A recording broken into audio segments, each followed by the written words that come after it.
السلام عليكم ورحمة الله تعالى بركاته. عفوا، مرحبا بكم في قناتي عن أم فرح. إن شاء الله تعجبكم هذه الوصفة. هي شوربة خفيفة ظريفة، شهر رمضان إن شاء الله على أبواب. تلمسانية. شوربة في حق، أنا جربت عدة شوربات لكن هذه الطريقة هي السهلة لما يجوك ضيوف الغفلة، يعني بسرعة ولذيذة. الحاجة المهمة أنها بنينة على قول اللهجة الجزائرية بنينة. المقادير لهذه الشوربة: هنا عندنا 3 حبات بصل، 2 حبات كبار طماطم، ربطة من القزبر. هنا حطيت اللي عنده لحم غنمي، لحم دجاج، عظم تاع الغنمي، عظم تاع الدجاج، اي حاجه باش تجلب لنا فقط. هنا عندي شويه لحم تاع الخروف، غير قطعه عندي هنا مجمده مكونجليه، مع شويه شحمه فقط للذه. طماطم مصبره هنا ملعقه كبيره. بالنسبه لي زيبيس، معروفين حنا في مغنيه نموت على لي زيبيس. تقريبا زوارنا اللي يجيو هنا معظمهم يبغيو يشرو لي زيبيس. هنا راس الحانوت، كاين لي زيبيس خاص بالشوربه لكن انا ما عنديش اليوم. زعفران، فلفل اسود، فلفله حمراء، شويه قرفه، عفوا، وجامبو استعملت انا تاع الدجاج. ربما تقولوا لي جامبو غير صحي ومن الكلام من هذا، لكن انا تعودت عليه بصراحه، وهنا تقريبا يزيد بنه ولذة بصراحه طبعا. والملح. بالنسبه لليمونه والسكنجبير حيكونوا اخر حاجه نحطوها في الاخير تماما. تتبعوا الفيديو راح تعرفوا. كذلك المايزينا اللي هو نشا غادي نستعملوا 2 معالق. غادي نوجد من بعد عفوا النشا. غادي نجهز الكوكوطه اللي غادي نحضر فيها ونعود لكم. مرحبا بكم مره ثانيه. هذه الكوكوطه انا درت فيها الماء تقريبا في النص. درت انا فيها 2 مغارف زيت. طريقه بسيطه، نحطوا ربطه تاع القزبر والبصله نتاعي، عفوا، طماطم مع الشحمه وعلى اللحم هذاك اللي راه تما باش يطلع البنه. جوج ملعقه، عفوا، هنا ملعقه من الطماطم المصبره،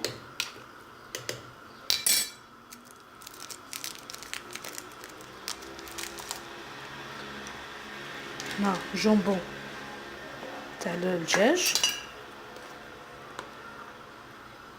راس الحانوت نص ملعقه، متكتروش. زعفران حنا عندنا ضروري لكن على راس المغرفه ماشي حاجه بزاف.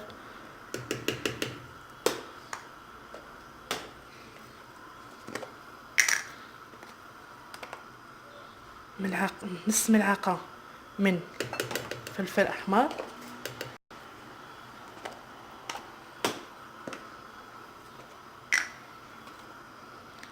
وفلفل اسود حسب الرغبه، من عشاق الحار طبعا. شويه ملح، وفي الاخير القرفه. الا انا ما كانش عندي العود احسن، لكن عندي هنا غبره غادي نحط حاجه قليله ونخلط. هذه شوربه تقريبا يستعملها بزاف في الاعراس لانها سهله وفي مده بسيطه توجد ولذتها روعه. نخلي حتى شوربتي لاصوص تاعها تغلى مليح وغادي نبلع عليها. الكوكوطه نتاعي راني غلقت عليها، نخليها مده لما بدات تصفى مده ربع ساعه حتى 20 دقيقه ونحلو عليها. البنات، هنا بعد ما طابت الشوربه تاعي مليح غادي فقط نقلع هذيك اللحمه وديك الشحمه اللي درتها، عفوا، طبعا، وربطت القزبر.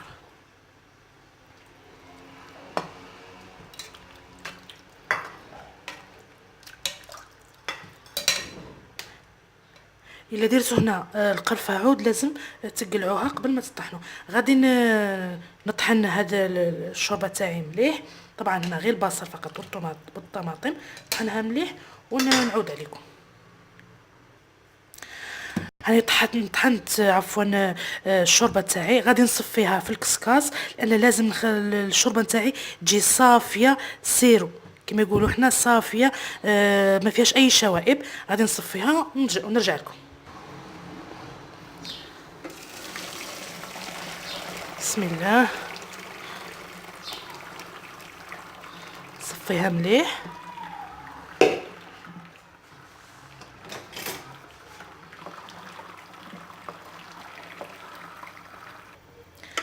بعد ما صفيت الشوربه تاعي هما الشوائب اللي لا لازم نصفيوها حتى وكان تكون عندك رحيوه مليحه وكل شيء، لكن غادي يبقى هاد الشوائب. صفيناها مليح وغادي نكملوا الشوربه تاعنا. شوف واش راح حصلنا. هذه هي، غادي نخليها حتى تغلى مليح نكملوا الشوربه تاعنا. بعد ما بدات الشوربه تاعي تغلى في هذا الوقت نحطوا شوربه فيرميسال. هنا تقريبا عندي 2 مغارف كبار. نحرك ونرمي الشوربه تاعي في نفس الوقت باش ما تلصقناش في قاع الكوكوطه. نحركهم مليح لان الشوربه ما عندهاش وقت طويل باش تنضج، مده بسيطه.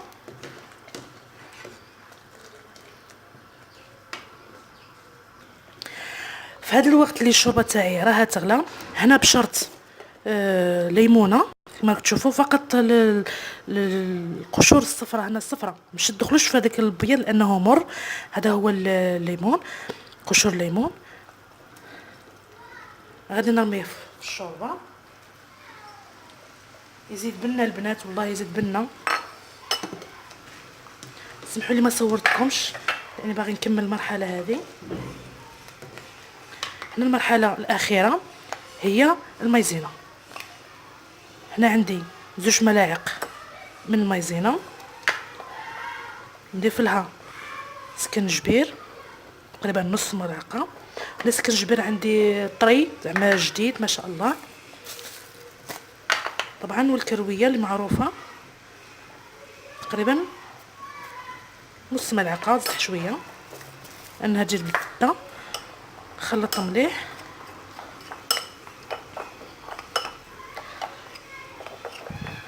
غادي ندير لها الماء ونخلط ونعود. هذا ما ضفت الماء تقريبا حوالي كاس مشي معمر. خلطوا مليح البنات، ما خلوش اي تكتلات، ولا بقات تكتلات نصفيو في صفايه ما تكونش عيني هارقواك بزاف. هذا الخليط حركوه مليح. غادي نضيفوه على الشوربه وهي تغلي. الخليط يغلى وانا نحرك عفوا ونضيف الخليط. لازم تبقاو تخلطوا ماشي ترميو وتخليوه. وانتم كيفاش تبغيو الشوربه تاعكم، عاقده بزاف ولا خفيفه؟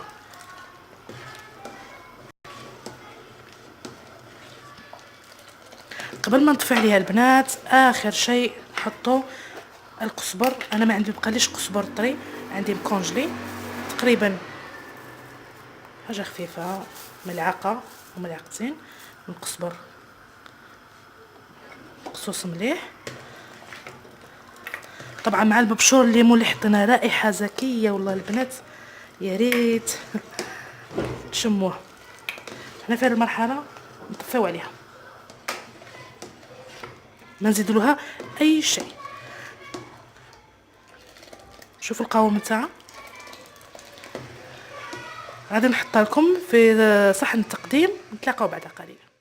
الشوربه نتاعي راني جهزتها والله يا البنات. بديت الشوربه نتاعي 11 قل 10، راها الدروخ راها 12 تماما. وجدت لي مده ساعه و10 دقائق انت جهزتي الشوربه نتاعك. خصوصا هذه الشوربه خصوصا للعاملات. شوفوا القوام تاعها، شوفوا الكميه اللي حصلت عليها. فقط بضع بصلات وطماطم والتوابل. شوفوا غادي نسكب شويه باش تشوفوا القوام تاعها مليح. وريحتها شابه البنات، ريحتها هايله، تشهي تشهي. شوفوا البنات، مع عصره ليمون وخبز مطلوع مغنيه. اللي بغى خبز مطلوع مغنيه راني حطيت الفيديو. عفوا.